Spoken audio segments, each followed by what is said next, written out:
Hello, and welcome to The Blind God.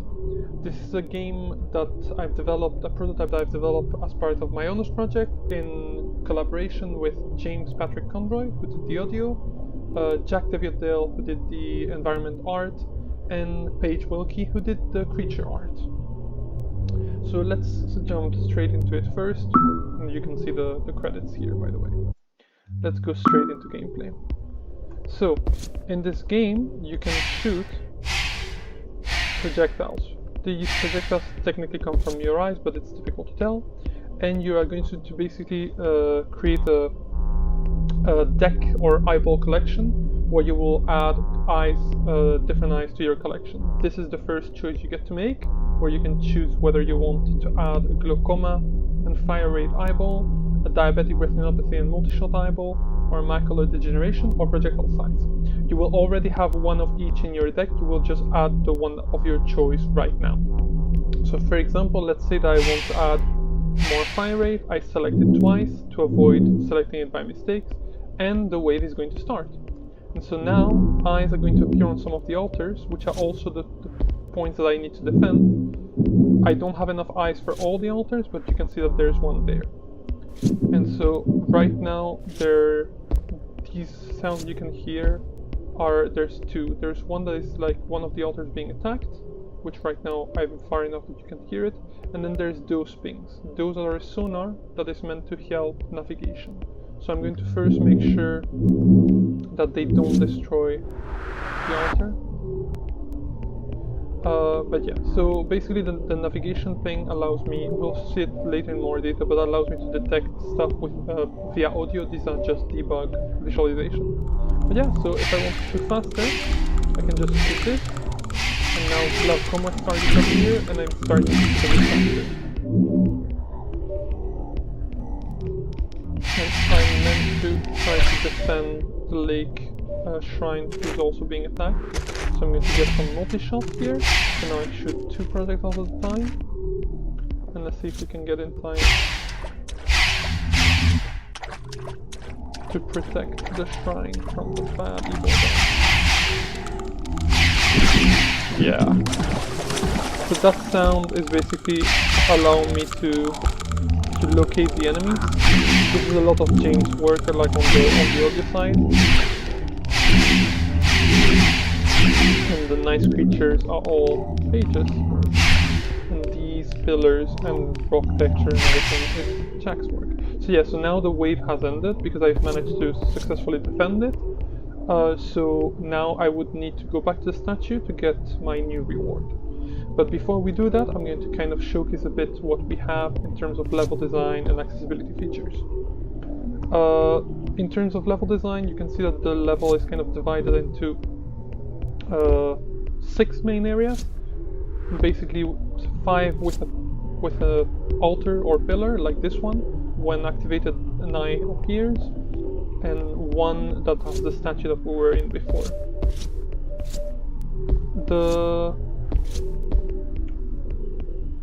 This area is called the lake area. This area would become more lush with vegetation in the future and become kind of the lush area in the future. This one is a crystal cave, so you can see it's kind of a cave that connects with all the other areas. This here is the one I call the stalagmite area, but right now you can see there's not yet any stalagmite. Again, development prototype. But yeah, so this is another area, and then finally you have the statue over there, and then the first altar that we defended there. So all these areas are interconnected to allow players to kind of navigate the level at their leisure towards the point that they need to defend, but it also means that the gameplay always happens in the same area, making it easier for players to get used to the level and taking advantage of non-linearity and replayability, basically. But yeah, and then from an accessibility point of view, we have this sonar here that you cannot actually see, but those green dots are meant for debug visualization, and I've kept them in for like showcase purposes. And so basically each of those is a sonar going around and playing a sound. So if I stay quiet for a moment, There you go, those are. But to avoid accessibility features, we have some settings that allow us to tweak the volume, but also tweak some of the features of the sonar. We can disable it completely, which I'm not going to do right now. We can increase the speed at which it moves and plays. So let's increase it a bit more.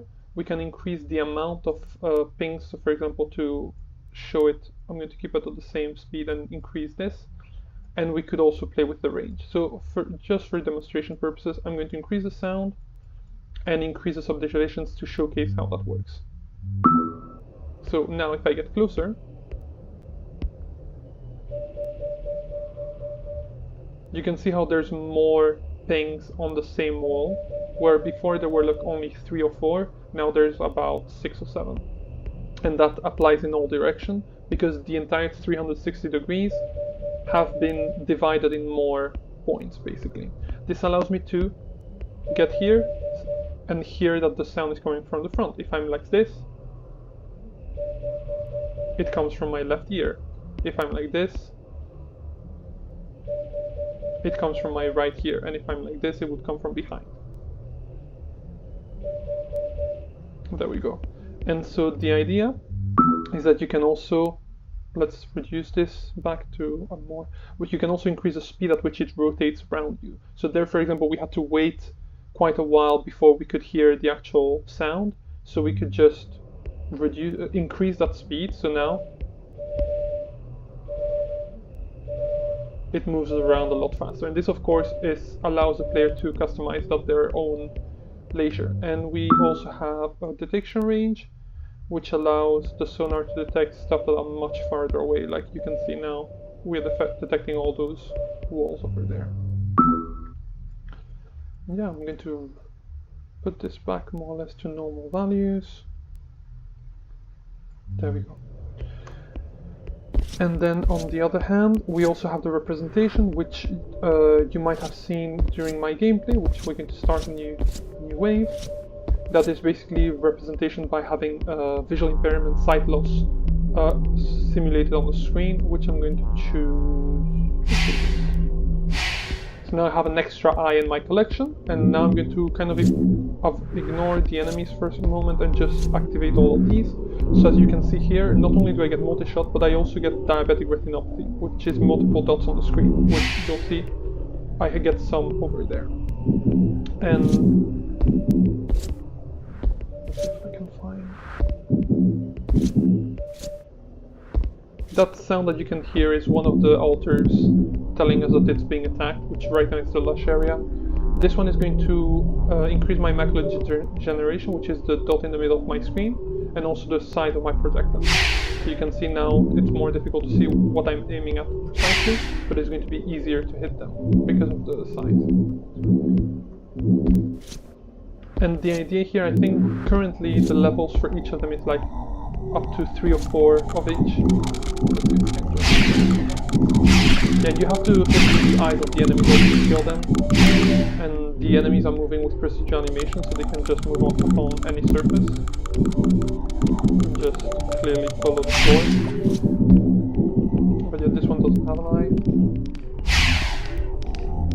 Same with these, you have to hit their eyes, but because they have two, you have to shoot both eyes to be able to get rid of it. And here, for example, this is the same as we had before. So what it's going to do is, instead of having 2 shots every time I shoot, I'm going to have 3. But it's also going to increase those dots that you can see, not the one in the center, but the other ones that you can see around the screen. So if you pay attention, there you go. Now I have more blind spots in my vision, which are caused by a higher, usually a higher level of diabetic retinopathy, basically. So here we have another, and now you can see I'm shooting 3 projectiles, which makes it easier to shoot enemies. And here I can get glaucoma, so now I shoot faster, and you can see how this is a definite increase in my glaucoma range, but also means I shoot a lot faster.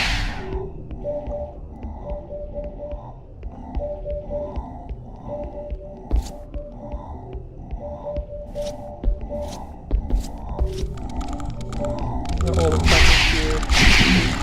And all these pillars altars have a light, and when the enemies attack them, when they attack me I do take like damage down, but when the enemies attack the pillar take damage, and after a certain amount of damage the pillar will get destroyed. Thank you for looking at the video. As I said, like, when enemies destroy one of the altars, they go and attack the others, and when all altars get destroyed, that is your loss condition, so the game ends, and your goal is basically to try to survive as long as possible without your altars getting destroyed. When the altars, at each wave there's more and more enemies spawning, so at some point you will probably lose the game, and when an altar gets destroyed you then have less eyes to activate and more of a cooldown between eyes, so it kind of gives that kind of balance. But yeah, thank you for watching, and I hope to see you playing the game. See you, and bye bye!